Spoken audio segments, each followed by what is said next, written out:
صرف مسکرا کر رہ گیا۔ ملکہ عالیہ، کیا آپ نے مجھے کسی خاص مقصد کے لیے دعوت دی تھی؟ نہیں بلگرام، ملکہ میٹھے پر ہاتھ صاف کرتے ہوئے بولی۔ مجھے فوجی وردی میں نوجوان بہت اچھے لگتے ہیں۔ سچ مانیے تو آپ جیسا سپاہی میں نے پہلی مرتبہ دیکھا۔ میرا من چاہا کہ آپ کی دعوت کروں، آپ سے باتیں کروں اور فوجی زندگی کا قریب سے مشاہدہ کروں۔ مہاراجہ کی توسط سے اس لیے نہ بلایا کہ انہیں ریاستی کاموں سے ہی فرصت نہیں ہوتی۔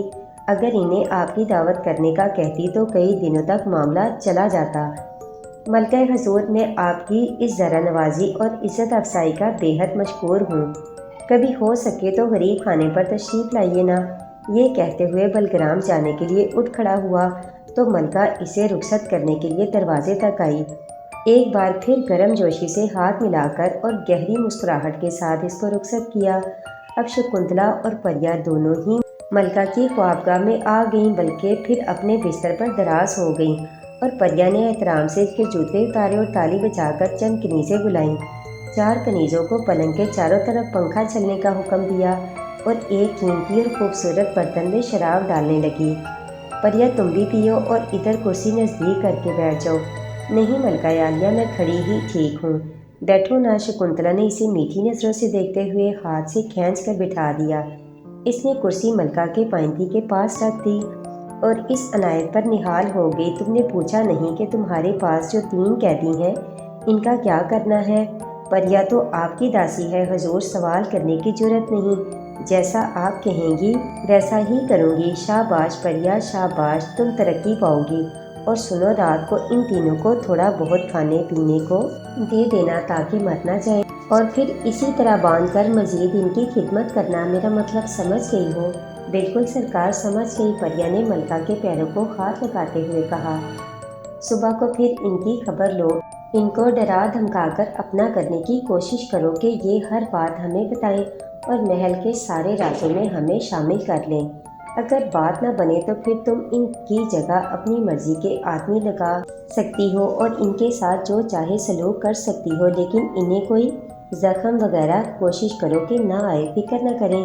پریا اعتماد کے ساتھ بولی۔ اب تم جاؤ پریا اور آرام کرو، ہمیں نیند آ رہی ہے۔ اور پھر شکنتلا نے پریا کا جواب سنے بغیر منہ پھیر کر آنکھیں بند کر لی۔ پریا نے کنیزوں کو پنکھا چلتے رہنے کا حکم دیا اور کمرے سے نکل گئی۔ سامری، تم نے کیا کیا؟ تو نے کہا تھا کہ شداد کی بدرو سے مشورہ کرنے کے بعد ہی بتاؤں گا۔ اب مجھے بتاؤ، یا تمہارا کالا علم کچھ بتانے سے قاصر ہے؟ ماریا، جو آج اپنی شاہی حویلی سے دربار میں شرکت کرنے آئی تھی، دربار برخاست ہونے کے بعد سامری کے پاس پہنچ کر بولی، ماریا جی، آپ میری کٹیا آئیں گی تو میں آپ کو ساری صورتحال بتاؤں گا۔ سامری یہ کہہ کر آگے بڑھ گیا۔ رانی ماریا کنیزوں اور محافظوں کے ہجوم میں اپنی حویلی روانہ ہو گئی۔ بگھی مختلف راستوں سے ہو کر حویلی کی طرف رواں تھی۔ بگھی کے آگے پیچھے مسلح گھڑ سوار اور بگھی میں رانی ماریا کے ساتھ اس کی چند چہیتی کنیزیں تھیں۔ ماریا اس وقت سامری کے بارے میں ہی سوچ رہی تھی۔ اس کو سامری کا رویہ بدلا بدلا سا لگ رہا تھا۔ ضرور دال میں کچھ کالا ہے، ورنہ سامری تو ایسا کٹھور نہ تھا۔ اب کہاں جاؤں؟ سامری نے اپنی کٹیا میں بلایا ہے۔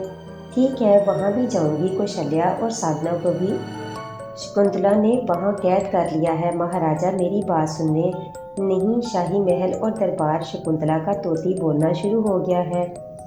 ہر طرف راستہ بند ہو رہا ہے۔ ماریا رانی بگھی کے پردے سرکا کر باہر دیکھتے ہوئے یہی باتیں سوچتی جا رہی تھی کہ اسے کالی کا مندر نظر آیا تو اچانک اسے شاہی پنڈت گرو نارائن کا خیال آیا کہ یہ کالی کے مندر کا بڑا پجاری تھا۔ سنا ہے کچھ آتمائیں بھی دسترس میں ہے، کچھ شکتیوں کا مالک بھی ہے اور جنتر منتر پر بھی عبور رکھتا ہے۔ بگھی روکو، کوچوان، بگھی روکو، ماریا نے اونچی آواز میں حکم دیا۔ کوچوان نے فوراً راسیں کھینچ لی۔ کوچوان، بگھی کا رخ کالی کے مندر کی جانب کر دو۔ بگھی رکنے کے ساتھ ہی تمام مسلح ہرکارے بھی رک گئے اور اب اس مختصر شاہی قافلے کا رخ کالی کے مندر کی طرف ہو گیا۔ عام راستہ سے ہٹ کر یہ مندر ایک کھلی جگہ پر تھا جس کے چاروں جانب سے سیڑھیاں تھیں اور مندر دور سے ایک چبوترے کی شکل میں نظر آتا تھا۔ مندر کے بڑے دروازے پر بگھی روک لی گئی۔